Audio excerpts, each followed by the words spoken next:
And here we are, episode 61. Yes. We were delayed a week because I was on vacation visiting family in the last 2 weeks, and by the time I got back home during our regularly scheduled time, I would have been way too tired. So Understood. Good to be able to have an opportunity to get away and have a break. yeah, right. But then I needed a break from the vacation itself by going back to work. So That's because right. there's nothing quite like doing your normal thing and doing your work is kind of like a relaxing, paradoxically relaxing sort of a Hmm. a thing, and I, because I agree. it It's at yeah least deterministic, isn't it? Anyway, sorry, go on. no Yes. no Hmm. no because I probably had more strain on me by all the driving I did than my day job basically. Yes. And It's yeah, there's something relaxing about a routine sometimes. I know I talk a lot about breaking molds and like doing something different here or there, but uh, you find your own sense of regularity doing something like that, and it's 100%. And it's yeah. no, go on. No, that's really. I I was just going to say it's a lower energy state than it's about, and I think partly it's about solving problems. You're at work and you might be writing code or whatever, and you're certainly solving problems, but it's the same kind of problems that you solve normally as well, and the work stuff will be the same. As you say, how to get to work and all the stuff getting into the office, etc., all that jazz. So it's a sort of a low energy state. I was thinking about this recently in relation to independent traveling. I've always traveled independently. And it really can be tiring because you've got everything is different. You don't know where anything is. Everything's a problem. You have to figure it out. And because you're traveling independently, there's no tour guide there to do it for you. You have to do it yourself. And I've just been thinking about this recently over a couple of recent trips I've had. And yeah, it really is tiring compared to, say, being in your regular day job or whatever, where, Mhm. yeah, it's low energy. You know where everything is. You know how it all works. Yeah. Exactly. That's basically the point that I was trying to get across. Yeah, just one of those things that you find kind of serenity in the general busyness that you're in. It's it's good to be in control of that kind of situation. I think there's nothing more relaxing than for a man. They say a man wants peace. That's the one thing man wants peace, and that's true. But the nature of the peace has something a lot to do with immediate control over their own environment, kind of boundaries, allowing things in that you want and not ones you don't, and so yeah. But travel itself. Sometimes. I don't understand people that say, "Oh, I love traveling," and as if they travel all the time. I don't know how relaxing that is to them. I don't know. Maybe it's an extrovert thing, but um, I don't understand. I mean, I like it fine, but I gotta be prepared to be tired and relax heavily afterwards. 100%. Yes, that's right. It is. It's not something that. Well, the longest trip I've ever done overseas was 3 months, I think, when I was in my twenties. And that was a lot though. By the end of the trip, I was Mhm. very much ready to go home. And there are some people I knew people who were traveling not on that particular trip in the hostels and so forth. And I met people who'd been traveling 2 or 3 years, and I've never really had a great desire to travel that long. I'm quite happy to travel for a period of time, a month, 3 months, and then go home. So Mhm. 2 weeks a lot of the time, which is fine. Yep. Yeah. Right. So, what's on the table today? Well, I believe you mentioned you wanted to talk about childcare in men. Well, there's a lot of buzz going around on X about banning men from childcare on account of a few criminals, as Yes. opposed to we have female criminals, females in childcare that do horrendous things, but no one is calling to ban them because of some stupid bio-gyno nonsense about how women are suited for childcare and men are not.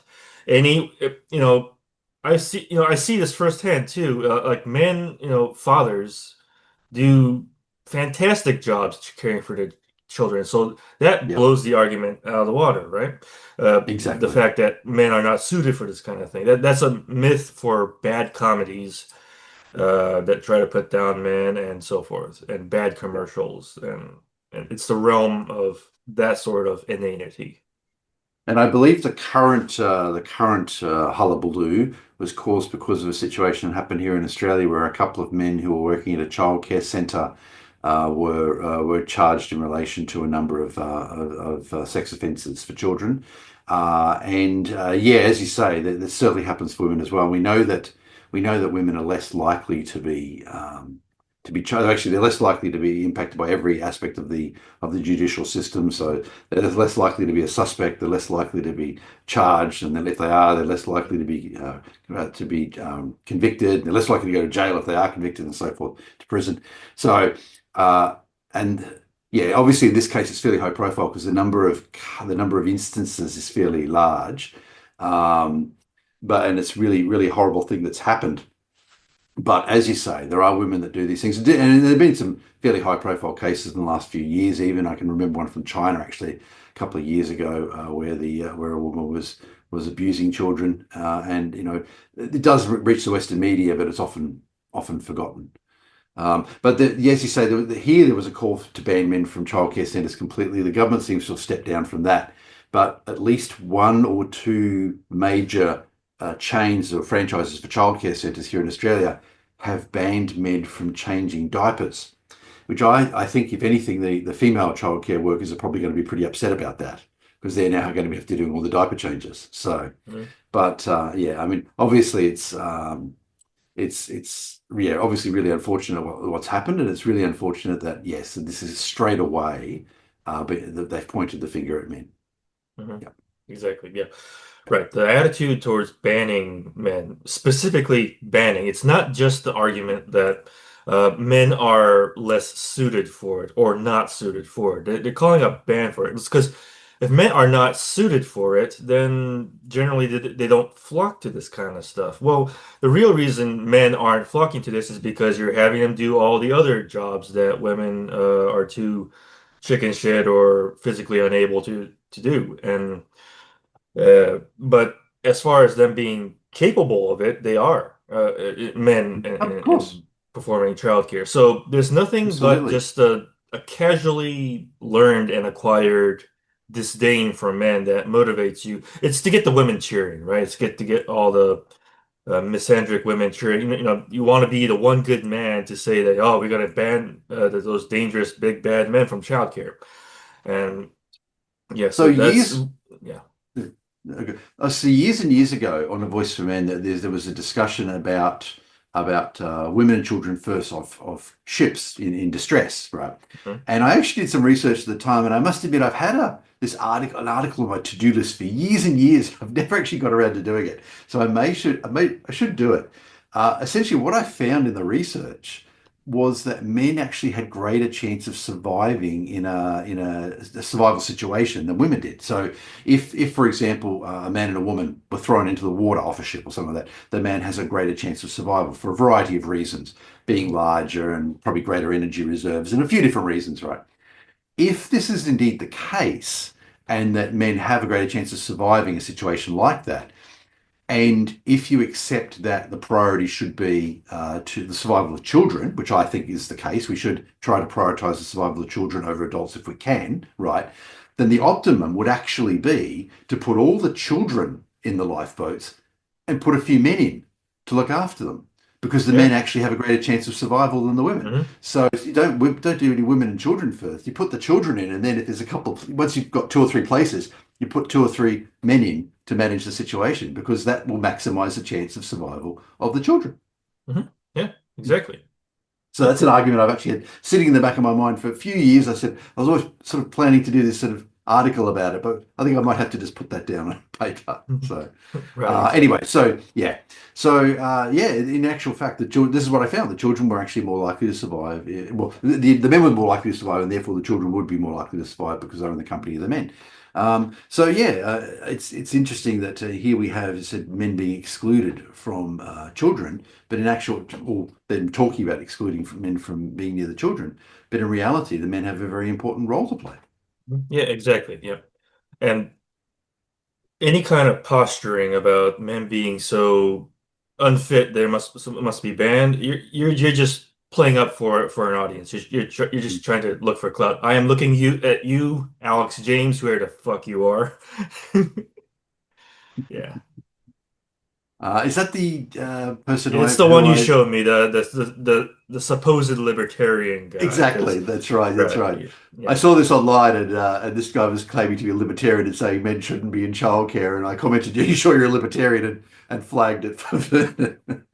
So yes, Right, yeah, that's yeah, I mean, libertarianism, and speaking as like an arch libertarian myself, it has a gynocentrism problem right now because they're too busy trying to get the women's interesting. vote, as it were. They're uh, Right. yeah. It's in a matter of speaking, right? Because uh, obviously they've been so if we're talking party, then obviously they've been having vote problems in regarding the vote, trying to get them. I don't think they've ever exceeded 3%, if even that much in any given Yep. election that I've seen.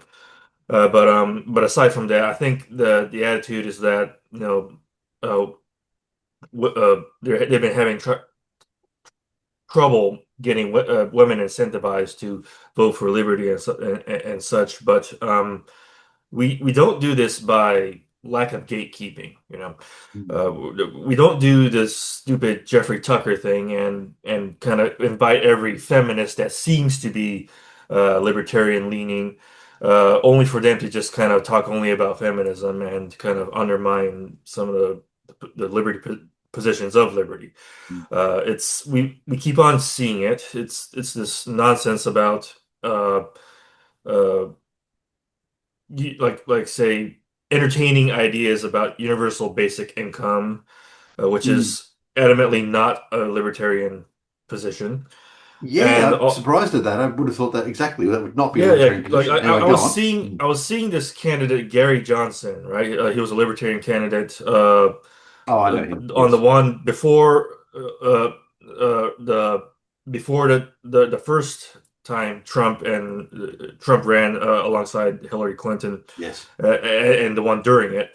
I seen this guy change before, practically right before my eyes, about like why don't we entertain these kind of ideas?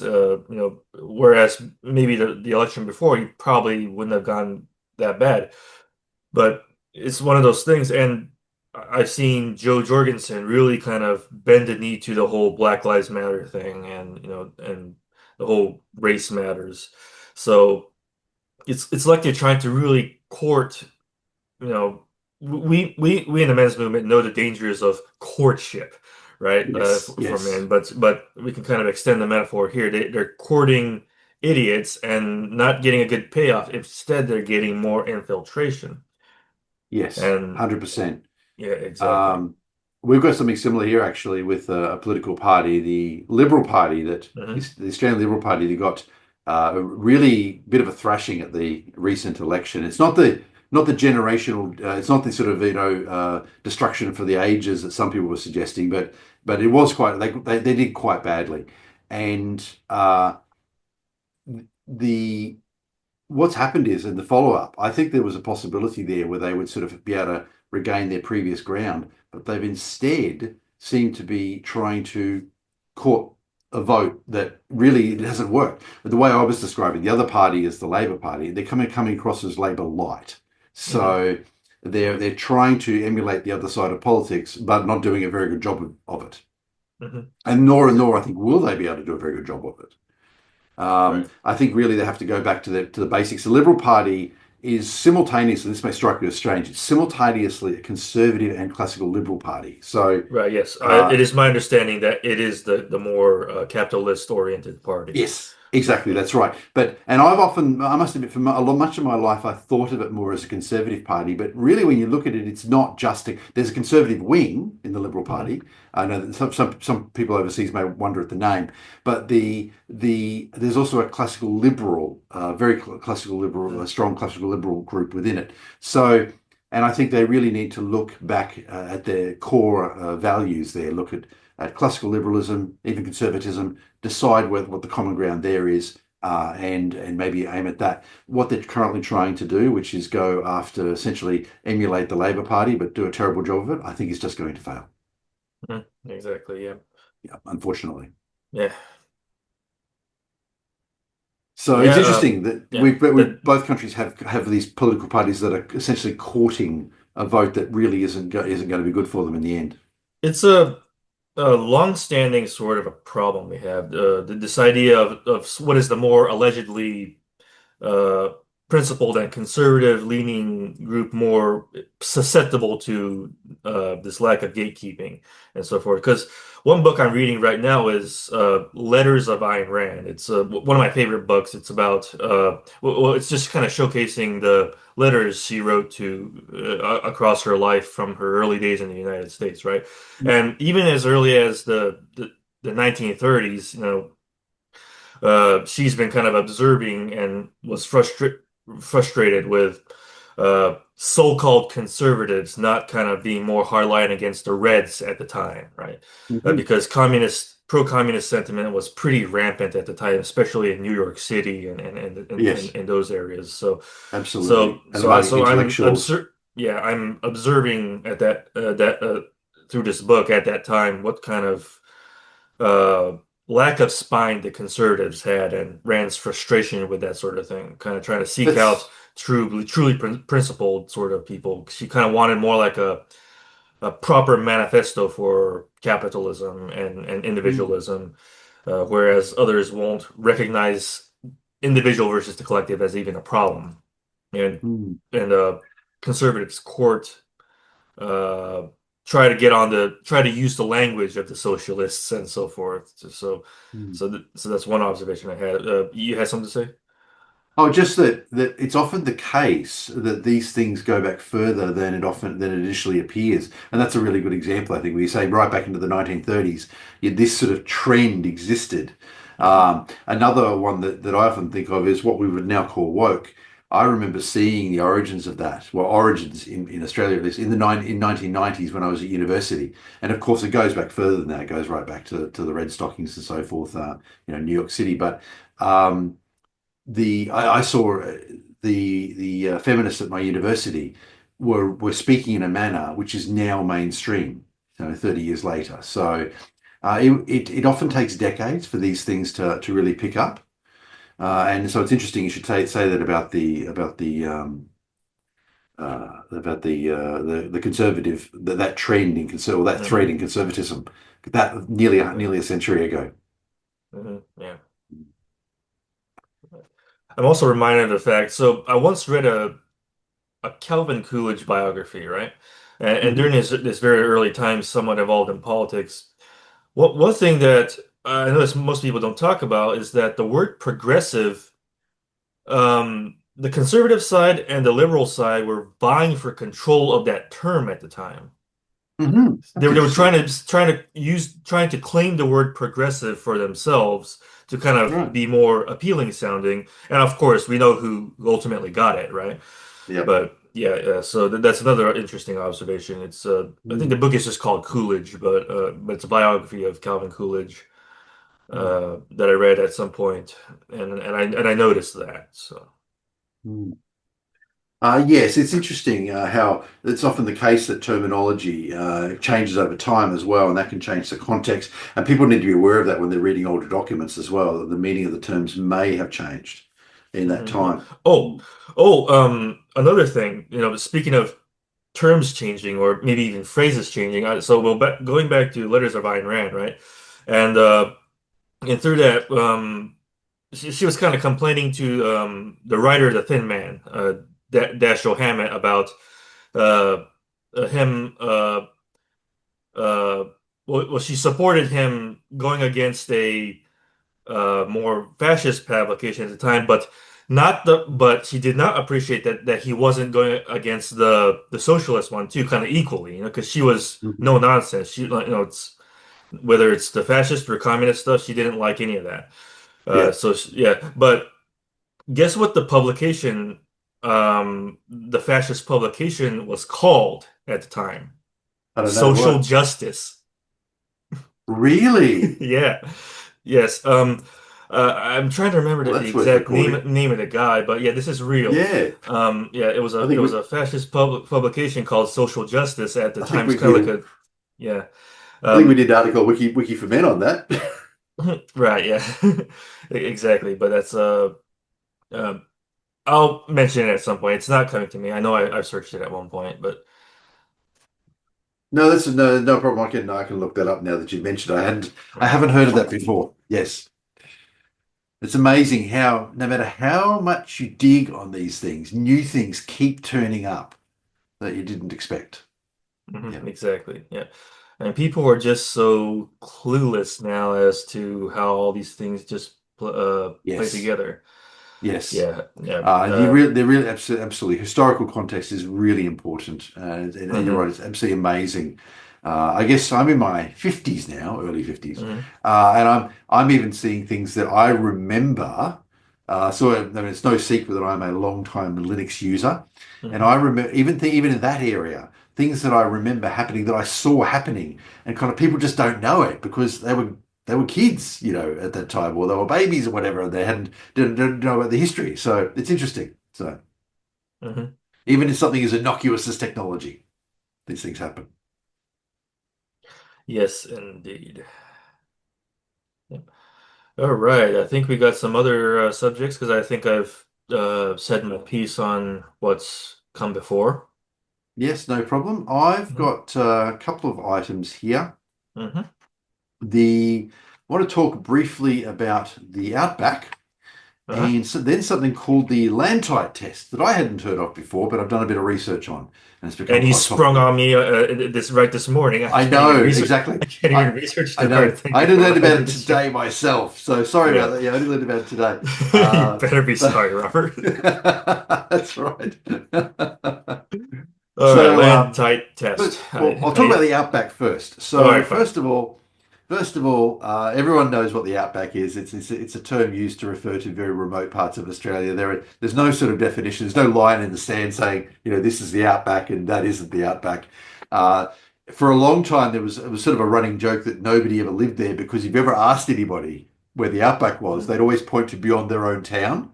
So you just keep going. Where's the Outback? Oh, next town over. Where's the Outback? Next town over, right? Since in recent years, a few towns have whacked up signs and said things like, gateway to the outback because there's tourism involved to do that, right? So you will find a few signs now where people will actually say they live in the outback. Um, but obviously, it's very remote areas. In some cases, it can be quite close to cities. The area I'm going to talk about today, which is, I think it'd be very fair to say is part of the outback, is only 300 kilometres from Perth, which is a city of 1 million people, and is only about 100 kilometres, sorry, about six or about what 60 miles from the nearest essentially town of substantial size. Anyway, so what we've got here is a young woman by the name of Carolina Wilger. Okay. And Carolina is German. She's been living in Australia for a couple of years. And she was missing in the outback for 11 or 12 days. And she's turned up yesterday. I think I read something about that. Yes, it's been Yeah. world news, I think, actually, especially anyway. So I have a few thoughts on this. Even before Carolina Vilga disappeared, I had a sense. So first of all, I think if I remember correctly, there is actual data that shows that foreigners are more likely to run into trouble in Australian beaches than Aussies are. I looked for data to show whether that's true in the outback. I couldn't find any data, but I'm really quite sure that it is true that foreigners going to the outback are more likely to run into trouble than Aussies, and that's because I think they don't take it seriously enough. Me personally, when I was lived overseas, I remember a Canadian one day said to me something like, "Oh, the outback's not really that dangerous, is it?" And I said, "You don't take it seriously; it will kill you." Okay, so take it from me right now. If you're considering going to the Australian outback, maybe don't go unless you really know what you're doing. But if you must go, make sure you're prepared. And there's various preparations you can do. It really is that dangerous. Um, as I said, I think I haven't found hard data, but I'm pretty sure people who come from overseas don't take it seriously enough and are more likely to get into trouble. And in particular, and I've held this view for several years. I think Germans are most likely to get in trouble in the outback. Interesting. That's my Very observation. particular there. I think Germans in particular, I think are more likely to get in trouble in the outback. It just so happens that Carolina Wilger is German, right? Of course. Now, it's not just Australia. a German family a few years ago, this is going back about 20 years or something, decided that crossing Death Valley in the United States was a good idea. And they all perished. Okay. So Mhm. I think that this Germany is, and I'm not obviously not laughing about that. That was awful, right? But they I know. decided to cross Death Valley, right? I'm not from the United States, but if you tell me it's called Death Valley, I'm going to go, you know what? I'm going to be very careful about that. Hmm. So, right. Exactly. Yeah. So, yep. Anyway, so this is something. There's another lady, another German lady who was quite tragic. She was living in a trailer park in the staying for a few couple of weeks. Would go for a run every morning. This is a few years ago. One morning, got lost. They found her body 4 days later. So Hmm. Germany. I think it's a pretty. They've probably tamed the landscape. And I've decided the new way I'm saying this is the outback is not the Black Forest. Okay, Hmm. so you can wander into the Black Forest and you'll probably be okay if you even if you get lost. That's the Right. outback will kill you, so don't do that. Yep. So the recommended water to take with you is 10 liters of water per person per day when going into the outback. So if you're expecting it'll take you a week to cross it, you are taking 70 liters of water per person, right? And that's minimum. Yeah.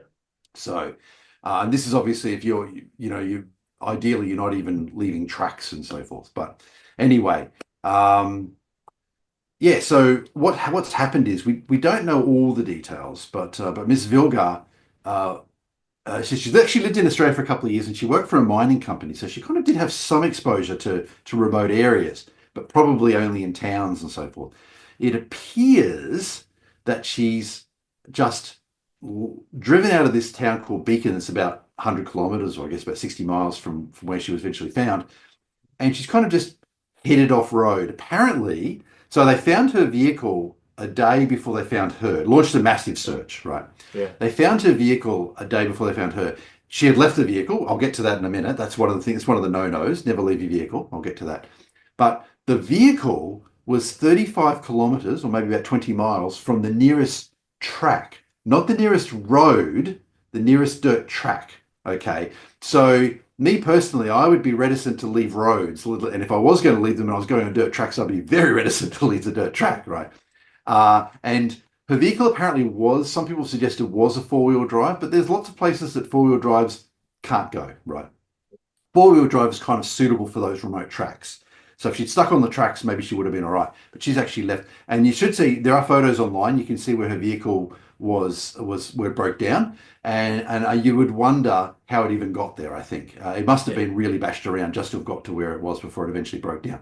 So I've made a list of the things that I think Miss Vilga did wrong, and again I'm sorry that it's sad to say that she got caught in the outback. It's very great. It's great that she survived because lots of people don't. But here are the mistakes that I think she made. Okay, not necessarily exhaustive. Yeah. She was alone for a start. She didn't tell anyone where she was going. She was driving off-road in a car not suited for it, and said does appear to have been a four-wheel drive, but that means you can go on the dirt tracks and maybe a little bit off the dirt tracks. It doesn't mean you head 20 miles into the outback, right? Mhm. Okay. She left her car. Now, it appears she left her car after only 1 day. So she slept once with her car and then left and attempted to find her own way out. Apparently, she was broadly heading west by tracking the sun. Now, if anybody knows anything about that, they know that the Earth is tilted, etc. You can't just track west from the sun. You have to be aware of where you are and so forth, what time of day it is, and all sorts of things, right? Because the sun is moving, right, through the Yeah. sky. So, didn't have a compass or anything with her, didn't have a GPS with her. Yeah, those are things I can add to my list. In particular, she didn't have a personal locator beacon or a satellite phone with her. And I have always maintained now I've gone into the outback in the sense I've gone to outback towns and I've never gone to a very remote area in Australia, right? If I was, I would take a personal locator beacon and or a sat phone. Really, both would be the Mhm. ideal. Um, Now I checked today. You can purchase a personal locator beacon. Now, personal locator beacons are actually really cool. There's another one called an EPIRB. Decades ago, kind of that term used to be more generic, but now I understand that term's more used for the water-based ones. The water-based ones are really cool. If they land in the water, the fact they've landed in the water activates them, right? Now they make they transmit, and satellites will locate you from the transmission of this device, and Yeah. they're designed to operate for 48 or 24 hours. So the Mhm. outback ones, or the land-based ones, are more manual. You press the button, the emergency button, and that will set transmit for 24 hours, which is plenty of time for emergency services to figure out where you are and send something to you. Now, some of these places are so remote that they can't land planes and so forth. They'll fly over, they'll drop a package with food and water and a satellite phone. As an aside, there was one family that got stuck out in the outback some years ago, and they actually did have an EPIRB, and they pressed it, or they had a personal locator beacon and they pressed it, and they flew over and they dropped a package, but for some reason they didn't go for it. They just left it. So they flew over again and they dropped another package. And in the end, they dropped three packages to these people. And of course, the idea is that you've got food and water, and there's a sat phone in there, so immediately you can communicate with the emergency services, and if anyone's ill. But it's not unusual. Sometimes they'll get a helicopter, but it's not unusual for the plane to fly over and then for a vehicle, a police vehicle or whatever, to go and rescue the people. It's really quite remote, So anyway, but Ms. Vilga did not have a personal locator beacon. So, that's what I don't know if I got to that. I found them for under $400 in Australia today. So they're not expensive. Years ago, they were really expensive. They're not expensive anymore. Sat phones, probably a bit more. I didn't price those a bit more, but you can lease them. And this is something I was reminded of, and this is important for anybody traveling in remote areas in Australia. In some parts of Australia, I can't speak for this particular case, but in some parts of Australia, the local police will loan you a personal locator beacon for a trip. So you Mhm. obviously give them your ID, your passport, or whatever, so they know who you are, and probably a Yeah. credit card if you run away with it, right? But as long as you return it within, 7 or 14 days or whatever's agreed, it's free, right? Mhm. So this makes a lot of sense. Saves lives, right? But it also saves a lot of money and time because these searches are really, really expensive, right? So Yeah. millions and millions of dollars to search for someone over a week or two. So it makes sense for the authorities to be lending you a personal locator beacon to save everybody, including you, a lot of trouble, right? Mhm. So anyway, so even if you're not very wealthy, chances are in a lot of parts of Australia you can get one of these things if you want to take a trip, right? So that's about 400 Australian dollars or about 250 US dollars. I was going to say the amount there. So yeah, so for about 250 US dollars, I could go online today, order one, they'll deliver it to me in a couple of days. So if Mhm. I know I'm going out back next week, I can have a PLB with me, no problem at all. So Mhm. um, anyway, yeah. So getting onto the list, yeah, she didn't appear to have had sufficient supplies. Now the authorities haven't talked about that, but the reason I believe that to be the case is because she abandoned her vehicle after only a day. If she had a week or two supplies in the vehicle, she would have stayed with the vehicle or at least tried to carry some with her, but she didn't have anything with her. And I dare say if she had a week's supply, she couldn't have carried that, so she would have probably stayed with the vehicle. And yeah, it also doesn't appear she was dressed appropriately. Now, this, of course, is not a problem just in Australia. She had a dress on and so forth. I would suggest shorts and so forth, or pants would be a far better thing to be wearing if you were in an environment like that. This isn't just a problem in Australia. I remember some years ago there was quite a lot of volcanic activity in Iceland, and this particular volcano was going off, and it became a bit of a tourist attraction. Mhm. And one particular group of people decided that they'd leave their hotel in a lovely warm vehicle.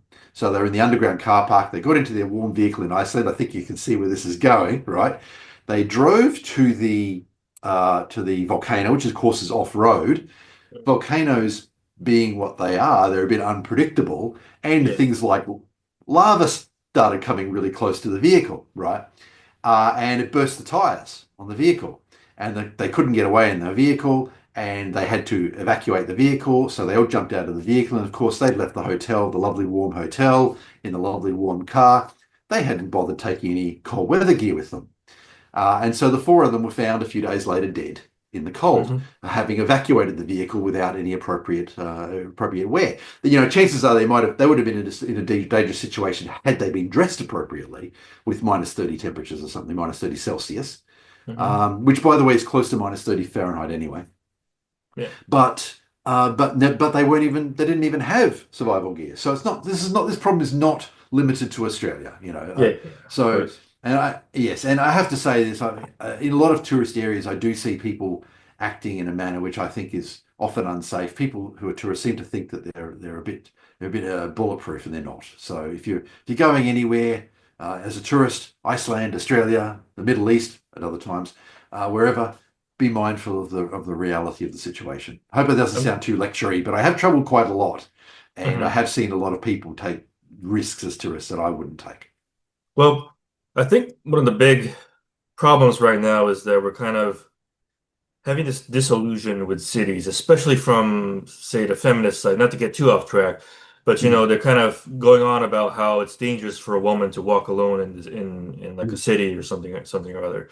mm. And maybe they have some kind of rose-colored glasses about some semblance of the wilds and so forth, kind of the away from civilization. And maybe that's why they don't really they kind of have this rose-colored I keep saying that, but this kind of That's attitude about uh, that's a go, good point. yeah, going places. You're a woman is probably much more consistently in danger in the wilds. Not to make light of any of the Mm. problems that have been happening, but you're dead safe in a city by comparison. I think, Yes. because And in fact, yeah. that speaks to the bear comments that Hmm. we've heard so often, where they be safe with a Yes. bear. No, you really wouldn't be safe with a bear. You'd be safe with a man Hmm. who Yeah. actually significantly increases your chance of survival. And as we know, women are actually less likely to be assaulted in cities than men, or in general, actually. Men are about nearly twice as likely to be assaulted in public as women. Yes. So this is Hmm. pretty consistent, I think, certainly across the West and much of the rest of the world. So. Yeah. Yeah. So obviously, nowhere is without risk, but yes, that's right. Women walking in cities are actually relatively safe in general, Hmm. and yeah, but as you say, walking in the wilderness is a much more dangerous situation. In actual fact, which reminds me of something else. Bears, of course, came up recently. That was a topic that was talked about. Um, the most toxic snake in the world actually lives in the Australian Outback. It's called the inland Hmm. taipan. And that is something that there is a non-zero chance that you'll actually encounter if you're wandering around there. So Yeah. these are the types of things where yes, as well as the terrain itself and the temperatures, you'll get too hot and too cold and all the rest of it. Sometimes it's just the wildlife, which is actually very, very dangerous. So. Right, yeah. Well, you get scorpions, right? I mean, like here or there, in So it's like the funny, heat. our scorpions aren't dangerous, actually, oddly enough. Mm. Yeah, they'll sting you, but they Yeah, joke about everything being deadly in Australia. The one thing that isn't really dangerous is the scorpion. You'll be sorry you got stung by one, but it won't kill you. yeah. Yeah. Spiders, on the other hand, yeah. Oh, yeah. Yeah. But yes, in other parts of Australia, in other parts of the world, like the US, for example, I think there are some quite dangerous scorpions there. Yeah, absolutely. Um, yeah, so I do want to go on about a little bit more about that. That was a list of my list of some of the things I think that Ms. Vilga mistakes she made, and again, I'm sorry to have to Well, say it that way, but what was her mental state though? Did you just kind of wander in because she really didn't know better, or did she have some kind of problems, or? so I've seen a few people with no specific knowledge of the situation raise that exact question about Mhm. whether her mental state was okay. The authorities have said nothing on it. Well, actually, they've said nothing on her mental state before, but they actually have made a comment on her mental state after. Mhm. So the apparently, as a result of her physical injury, she'd injured her foot and she'd been bitten by lots of mosquitoes. Hopefully, she doesn't get anything out of that because there are a few mosquito-borne viruses in Australia that can sort of manifest later. So hopefully, nothing comes from that. But Gotcha. they said that they would have released her after 1 day, but she's from hospital because she was dehydrated. But other than that, once they'd rehydrated her and checked her out and fixed her injured, tended to her injured foot, she would have been okay to be released.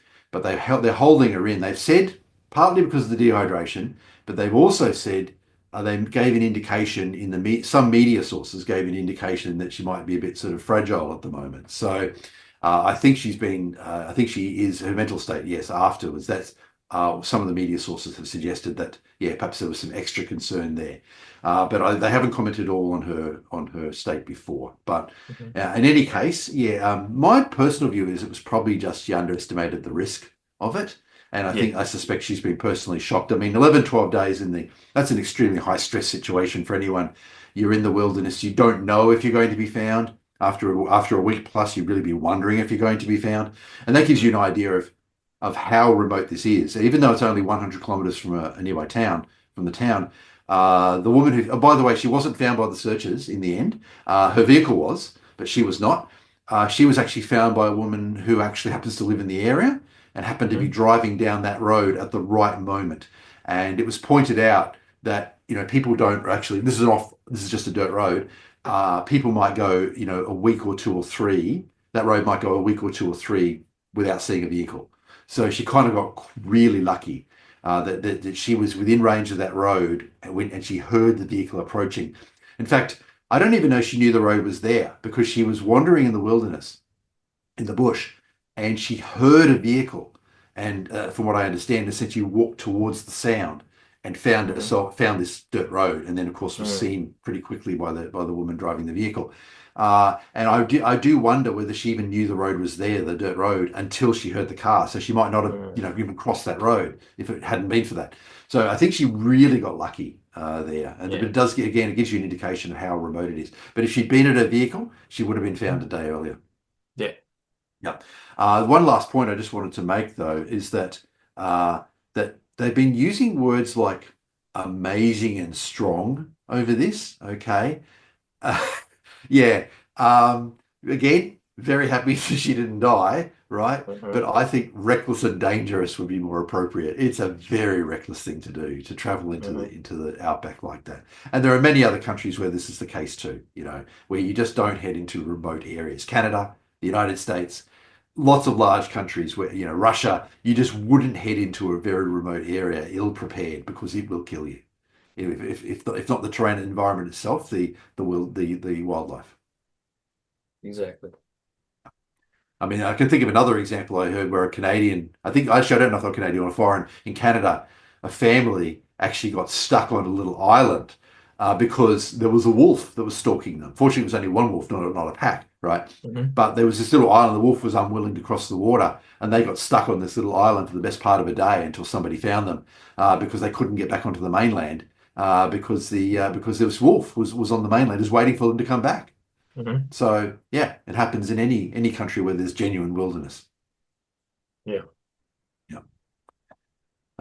So there we go. So good that she survived. That's wonderful. It really is.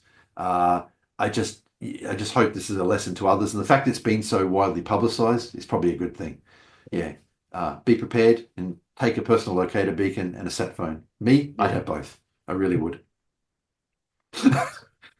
Yeah. Yeah. You can rent the sat phone. It's fine. So you spend a few Mhm, $100 renting it. You can buy the PLB for a few $100. Fine. It's mhm. not it's not a problem. Right. Uh, Duly yes. So noted. there we are. The next one I have is called the LANTITE test, and I wrote this down. I hadn't heard of this either. So, and I only learned Okay. about this today myself. I know. Right. So it's the literacy and numeracy Uh, test. It's an Australian test. It's the mhm, literacy and numeracy test for initial teacher education students. mhm, So the test is given to postgraduate students, so university students who are in the education courses right anywhere in Australia. They are now the idea is that they are supposed to be in the top 30% of people in the country in regards to literacy in English and numeracy. Now, apparently they can take this test any point in their first year of so that essentially by the end of their first year they must have taken and passed the test. And I think you can take it actually. So anyway, I guess probably most of them don't have too much of a problem taking this test, but apparently the government is going to increase the standard of the test. This is something that's been announced recently, but there's a bit of a caveat to this. Any students, education students who are Indigenous Australians will not have to take the test. mm, So, yes, if you are an Aboriginal or a Torres yeah. Strait Islander, there is a second Indigenous group in Australia called the Torres Strait Islanders. Anyone who's Aboriginal or Torres Strait Islander will not have to take the test. Apparently, they do some sort of alternative process where they demonstrate literacy in an Indigenous language. However, there's no test involved. Normally, the local group that manages that will just sort of sign off that you know the Mm, language, right? mm, So this was originally flagged as a essentially discrimination against non-Indigenous students because mhm. they're forced to take the test while Indigenous students are not. I actually agree with that, right? But I would actually also suggest that this is also discriminating against Indigenous Australians, but for a different reason, Mm, because a lot of these student teachers, when they graduate, a lot of the Aboriginal student teachers will be going to Aboriginal areas to teach, right? yeah. They don't have to pass the same literacy and numeracy test as anybody else. Mm, So I think this is really putting Aboriginal Australians in particular behind the eight ball, continuing to be behind the eight ball. So I don't know if you know the situation. The situation of Aboriginal Australians is actually quite dire. The life expectancy is about 20 years less than the national average. mm, The literacy and numeracy is abysmal. Sexual abuse of children rates are very high. Consumption of various drugs. The Australian government convinced companies that have gasoline, that produce gasoline in Australia, to produce a special one. I think I did mention this once before. Produce a special one that won't get you high for mm, remote Indigenous communities. So they foot the bill. The companies will. They said that the government didn't pass a law making them do it. It kind of browbeat them into doing it somehow, and convinced them to foot the bill themselves to make the special gasoline, which is supplied to the remote communities, which won't get you high.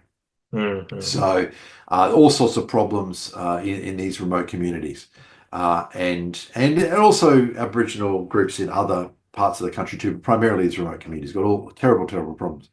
And here we have a situation where the teachers that are being sent into those communities will not have passed the same literacy and numeracy tests as teachers in the rest of the country. And I really feel that they're setting up Aboriginal students in these communities to continue to fail.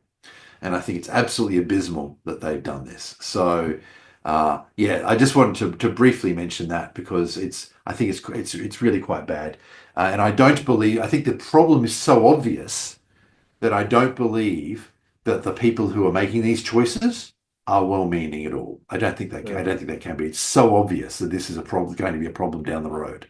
That the quality of teachers they're getting won't necessarily be as high, and that will be a problem for the students for a generation or more. So yeah, I don't believe that. I think that there's vested interests there who are, and it's the same with all the what we call the domestic violence industry, where the government pays money. They're not interested in solving the problem because if they solve the problem, the gravy train would end, right? of course, yeah. So right, so the Indigenous Australians continue to suffer from these problems without any real solutions. But the money keeps coming, the gravy train keeps going, right? And that's the main thing apparently. Mhm.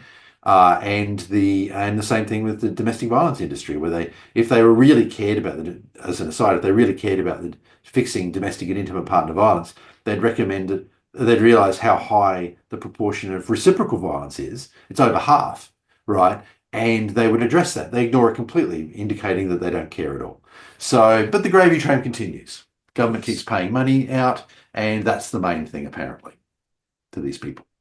Right.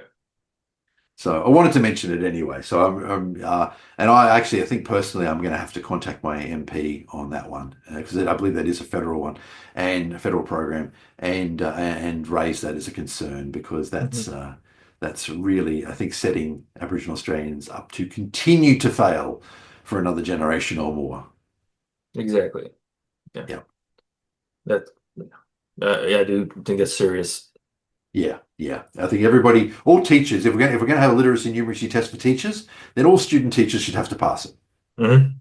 I Yeah. don't think that's unreasonable. No. Yeah. Yeah. So that's all I had, actually, apart from Zoe McClellan, of course. Well, no, you don't. You've said you've got No, a great man of history, right? thank you. That's right. How could Yes, you exactly. forget it, Rob? I'm the one that's I kind know, of mentally exactly. deficient right now because it's the I one. know. And in actual fact, I did have something else on Zoe McClellan as well, Yeah, actually. and I know that Um, too. So yes, exactly. yeah. So, um, and I was joking about this. I'm going to have to tone down the Swiss and German physicists and Hmm. mathematicians, I think, because quite a few of them have been have been listening to my great men of history, Yeah. and I have one again today. And I think that possibly reveals my own bias a little bit to the physical Yeah. sciences. Okay, But we'll have to send them to nevertheless, the Outback so they don't bother us. exactly, that's right. I'll just get my notes here. There we go. All I'll right, just get my sure. notes. Yes. Hmm. But yes, this gentleman is actually he's kind of cool. I had never heard of him before, and that's kind of a lot of them. Most of the men I have for great men of history, I have heard of. Sometimes I didn't know as much about them as perhaps I should have. This Yeah. gentleman I had never heard of before, Hmm. and I was quite excited by this. So. Marcel Grossmann was a Swiss mathematician and a friend and classmate of Albert Einstein. Hmm. Now, he lived from the late 19th century, it was 1878 to 1936. Now, what was really particularly interesting about this is, and I've heard this statement before, Albert Einstein actually wasn't that great as a mathematician. He was a physicist, right? And physics, of course, is really, in many ways, applied maths. But not every physicist is as good at mathematics as some other physicists. So Yeah. Einstein had a pretty good idea of what he wanted to represent in his various theories, and he had conceptualized that, but obviously he had to prove it mathematically. And he apparently, Albert Einstein, had actually skipped out on some of his classes at university because he thought some of the maths was a bit boring and he didn't think it'd be that useful. And years later, while he's trying to do general relativity, he realized that he actually had deficiencies in his own mathematics because of this. And he had actually, apparently, his friend and classmate, Marcel Grossmann, had actually taken fantastic notes during their classes. And Einstein had actually cribbed off Grossmann's notes. And that's how he managed to pass his mathematics classes, which I just think is priceless, right? Right. Yeah, But anyway, exactly. yeah. But decades later, when he was struggling with the mathematics for some of his theories, who should he reach out to but his old friend Marcel Hmm. Grossmann, who of course was a friend, a classmate, and a mathematician. And it is actually the case that Grossman actually helped him through some of the hard maths and taught it to him, which Einstein then used to do some of his important theories like general relativity. Now, it's not suggested that Grossman, helped him with the general relativity, but Grossman helped him with the underlying mathematics that then helped him to do it. Now, Mr. Grossman actually died of multiple sclerosis in 1936. So it's interesting. He was Swiss, so he was safe. He was actually Jewish, but he was in Switzerland, so he was safe. But of course, 1936 was the years before World War II. So, but anyway, so yeah, he died obviously before, so it wouldn't have been sort of, any of the events that later on wouldn't have impacted him directly. Hmm. But as I said, of course, he was in Switzerland too. But as an aside on this though, and a lot of people don't realize this, uh, the Germans, Nazi Germany, seriously considered invading Switzerland. A lot of people don't realize that.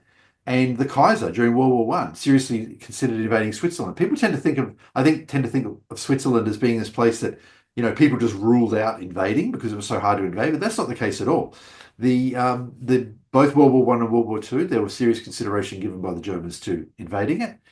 So it's not, so having been Jewish in Switzerland wasn't sort of a immunity from the threats of the Nazis because they really did want to get into Switzerland if they could. But Yeah. there's actually a story, it's probably apocryphal, that from World War One.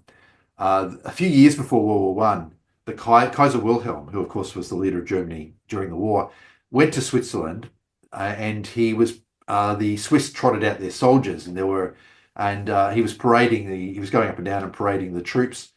And the supposedly Wilhelm said to the Swiss commander, there were 10,000 soldiers on the program. He said, "What would you do if I came at you with?" So there were 10,000 Swiss troops that were being paraded, and Wilhelm was there. And Wilhelm supposedly said, "What would you do if I came at you with 10,000 of my best German soldiers?" And the commander apparently said, "Each of my men would shoot once." And he said, "What would you do if I came at you with 20,000 of my best men?" And he said, "Each of my men would shoot twice." And suppose it's probably apocryphal, but supposedly that interaction discouraged Wilhelm from tackling the Swiss. Uh, They were pretty confident in their own ability to repel the Germans, apparently, according to the story. So anyway, Right. it's probably apocryphal, but I think it's a cute little story. So then Hmm. supposedly, yeah, supposedly it discouraged him. Anyway, but obviously, a lot of people don't know that. I just want to say as an aside that both times Germany seriously considered invading Switzerland. So Hmm. actually, I have other stories about Switzerland. Did you know they used to put bombs in their bridges? That's a true story. A lot of people don't know that, and they didn't know it was true. Um, if Switzerland had ever been invaded, the first thing they were going to do was blow up all the bridges, right? Because it would Hmm. isolate the different parts of the country. And they, being the locals, would of course know the back way. And the yeah, so this is true. A lot of people don't know this. The Swiss actually, and this is relatively well known. The Swiss, for example, knew that their bridges had bombs in them. Right? I think that they've been taking the bombs out now, but about 20 years ago, and hardly anybody knew this, not even the Swiss knew this.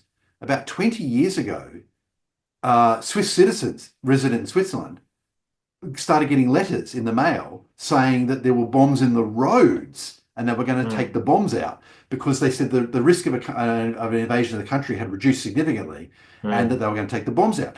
So while most people knew, a lot of people knew that there were bombs in the Swiss bridges, they didn't know there were bombs in the Swiss roads. So they actually, so they're gone now. As they sort of aged out, they needed to be replaced, they just took them out. But yeah, so not only were they going to blow the bridges up, they were going to blow the main roads up as well. So, and that beats Hungary with taking their signs down, and the Brits with painting over the signs. Do you know that one? The story the when the Soviets invaded Hungary in 1956, the Hungarians responded by taking all the street signs down, which is Hmm. I think is fabulous because everybody knew the local streets, and all these Russian soldiers were trying to figure out where all the They were trying to street figure. signs Okay, are. okay, yeah, I couldn't yeah. figure out any of No, this. I did So not know that yeah, story, so but just taking the I'm street understanding signs it. down, is a brilliant thing Yeah. to do because if you're a local, you already know the names of the streets, Mhm. right? So anyway, yeah, so countries do this sort of thing, but I do think the Swiss really win for putting bombs in bridges and bombs in roads and just going to Mhm. blow them up if anybody tried to invade. But yeah, they've taken all that out now. I understand the roads have definitely gone, and I believe the bridges have probably gone now too. So the chance of Mhm. anyone trying to invade Switzerland is relatively remote at this point. But a bit of an aside, but I just Yeah, yeah, yeah. it's interesting. Yeah, during World War II, there was a serious consideration given to invading. Um, anyway, yes. So I just wanted to. It's very quick, but I just wanted to mention Mr. Marcel Grossmann, or possibly Dr. Marcel Grossmann, who is an impressive mathematician, and perhaps Mhm. we wouldn't have general relativity without him, even though very few people know about him.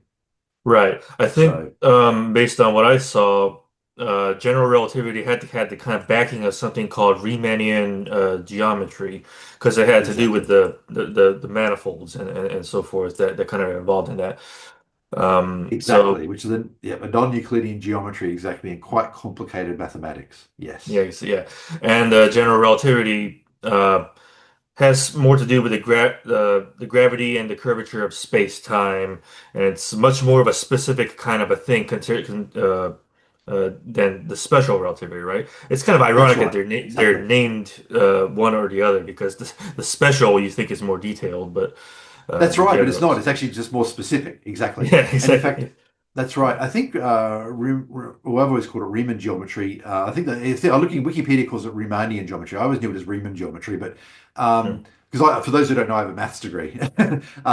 But the now I'm just looking to see when it was developed, but it's a good example of something I've often seen in mathematics, where mathematics, yeah, it was 19th century. That's what I thought. Mathematics is often developed sometimes decades or sometimes centuries before it's useful. Some of the stuff we use for, again, a bit of a tangent, but some of the stuff we Yeah. use for say MP3s and so forth, they use things like fast Fourier transforms and so forth. That stuff was developed long ago, and some of the statistical analysis that we use for music today was developed centuries ago, right? And at the time, it had no practical use. But centuries later, somebody has a problem, and they realize that this obscure area of mathematics that somebody did 200 years before it solves their problem for them. And this is very, very common in mathematics. So if people ever say something like with mathematics, or what good is it? Well, we don't know yet. One day in the future, the mathematics being developed now might be absolutely essential to something a problem that they have in some future time. Yeah, exactly. Yeah. Anyway, I just thought I'd throw that in. Um, But yes, exactly. So Riemann geometry was the area that, and it is very interesting. Apparently, according to Wikipedia, Einstein was even a bit light on tensors, and tensors are sort of something that, yeah, I was a little bit surprised that he wasn't very solid in that area. So anyway, Yeah, yeah. it's quite interesting. Yeah, Yeah, I wonder if Einstein was more about some of the big ideas rather than some of the I think the so. architecture of it, if Yes, that makes sense. exactly. So That's right. I mean, he had the genius, and he saw what others didn't see. And mhm. then he realized he had to prove it mathematically, and he did was still able to do that. Right, yeah. But yeah, even though he wasn't Yeah. the strongest mathematician, but he saw I what others. I don't remember what it was regarding this, but I've kind of read something long ago that Einstein actually kind of uh like bullshitted something to kind of prove his point and only to kind of correct it later. I don't remember That's not exactly. I don't remember what it the is. the constant. It's a constant. Yeah. Hang on. So general relativity. Yeah, I don't remember what it is. Like That sounds maybe. like the constant, the cosmological constant. Would that be the Hmm. cosmological constant? Which, if I remember correctly, was a number in there that he kind of just picked. If I'm now, I'm going from memory here, but there is the cosmological constant. Yeah, anyone who's interested should read up on it. But I think the idea is that it's an idea that's actually come back recently, if I remember correctly. I won't comment more because it's a long time since I looked at that Hmm. stuff. But I'm pretty sure that sounds like the cosmological constant, where it was just kind of this number that was in there. Yeah. So, uh, yeah, it's been a long time. That was stuff that I was Yeah. really into when I was in my 20s. Hmm. Sure, yeah. Um, but I think that, yeah, it has. Um, Yeah, I think it has come back actually Hmm. with dark Yeah. energy and so forth. And yeah, I Right, remember yeah. reading about that. Yeah, Right. yeah. I guess the point we're trying to make here is that Einstein wasn't like a scientific saint or anything like that. He had his own set of No, problems. So, quite right. right, Exactly. yeah. And the other thing too is a lot of people think that general relativity, well, and special relativity before it sort of came out of nothing. But in actual fact, there were areas of physics and mathematics and so forth in the late 19th century that kind of hinted at some of this stuff. Yeah. So everything in Well, physics, everything in science kind of builds up on something before it. well, yeah, like Even non-physics. Galileo was a big relativity Yeah. precursor, wasn't he? I mean, Yeah. yeah, so. Yeah, but in terms of things like time dilation and things, and again, I don't want to speak to because it's a long time since I looked at this stuff in detail, but if I remember correctly, even some of the concepts in general relativity like time dilation and so forth that seemed to come out of nowhere, there was stuff in physics in the late 19th century, in the years before, that hinted at it. So if Einstein hadn't got there, somebody else would have. Hmm. But yeah, obviously he got there well ahead of anyone else. This stuff it didn't come out of nothing. Even Einstein was inspired by others. Yeah. Yeah, Yeah. and of course he Okay. did some Yeah. other good stuff too, like explaining Brownian motion. That gets forgotten, Yeah. but he did some other really good stuff as well. Yeah. And then I think his Nobel Prize was the photoelectric effect, wasn't it? I think so with him, or possibly multiple, because he Hmm. did. Yeah, I think this was the miracle year. He did the three papers, but yeah, Hmm. photoelectric effect was also it was at Yeah. least one of the ones that got him the Nobel Yeah. Prize. Yeah, Right. that's right, exactly. Mhm. Yeah, exactly. Yeah. Yeah. But No, yeah, interesting character. Interesting yeah, character. yeah, and Marcel Grossmann, it's without him, Einstein would have been just uh some crazy idealist that would probably Yeah, maybe only later would probably see his stuff proven, I suppose. I mean, that's right. He might have described it, but couldn't prove it mathematically. mm, Exactly. yeah, That's right. Yeah. right. But Einstein is an interesting character too. But yeah, I'm going to so I've already put an entry in for Marcel Grossman in Wiki for me now. But yeah, I think he's someone I'm going to try to read a little bit more about. So, but I think Mhm. in future I will try to expand my range of. I've had a few different great men of history from around the world, Yeah. but I would like to expand a little bit more because I have noticed there have been a few Swiss and German mathematicians So, and physicists. um, and that's great, but we were talking earlier. So this is for the audience here. Maybe every so often, maybe you'd like to submit a great man of history for us sometimes, so you can kind Yes. of maybe if there's something really awesome that's worthy of that's really worthy to stand out. we will probably make that our great man of history. So that's our way of supporting your way of supporting this channel, really. Since we're not asking for money, send us some great men of history. Absolutely, yeah. I don't promise to use them, but we'd love to Hmm. hear because Yeah. there's every chance that you'll tell me somebody that I've never even heard of. Hmm. So I'm quite the history buff and so forth, but I'm always learning new things about history. So absolutely. Um, and the last thing that I had to mention was Zoe McClellan, but I have a little bit extra Yeah. to add today. Don't want to not getting anyone's hopes up. No, she's still missing. That's not what I'm going to say. But what I am going to say was that I saw a video mentioning her, which is quite unusual. Now their distribution is not huge, but I was very happy to see that somebody had actually, and I posted it on the Voice for Men, somebody other than us was actually mentioning her. Yeah. So there are people out there who are seeing it. There are people out there who are aware that she's still out there and still missing. And her son Sebastian, who would now I think be 12. I haven't checked that, but I think somewhere around 12. Uh, it's awful. We don't even know if he's in school or what's going on because how do you enroll a child in school without providing his name, without unless he's enrolled under fake details or something like that? Yeah. But there's a great fear that he's not enrolled in school and is missing out on his education. Well, if he is enrolled in school, somebody would have seen the parents, right? Or the parent in that case. So somebody by now would have recognized her, I think, huh? You would hope so. Exactly, exactly. So, Unless she's uh, going through someone else, kind of well, heading that's someone possible. else. Yeah, like I know Yeah, we're kind of going into more wilder theories here, but yeah. But there's I mentioned a few in my presentation. I'll give it. I mentioned a few locations where we think they think she is, and there are various locations that have been suggested by different groups. There are underground groups that help women who claim to have been abused. In some cases, obviously, they will have been abused. In other cases, they won't have been abused, but the groups help them anyway. There Yeah, is some suggestion that maybe one of those groups reached out to her, particularly with a high profile. That would have been probably pretty likely that they might be involved.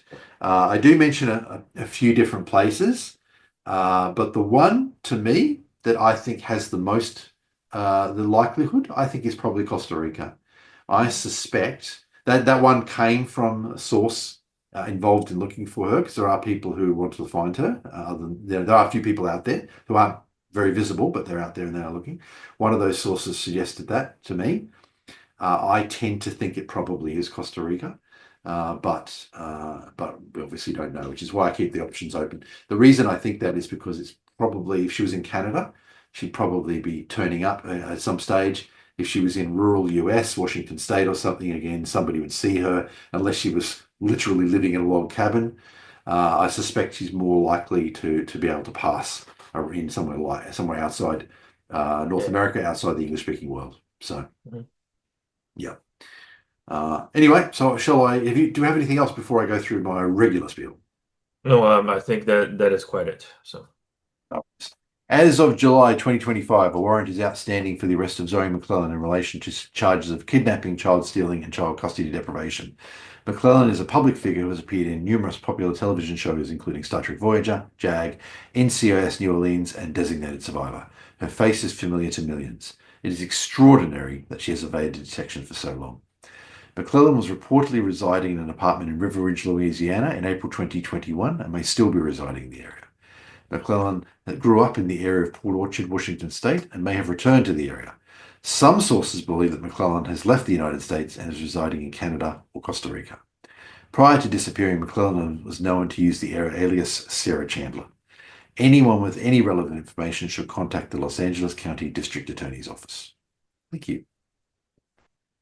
And all two right. weeks. Yes, indeed. All right. Catch See you you later. then. Bye. Bye-bye.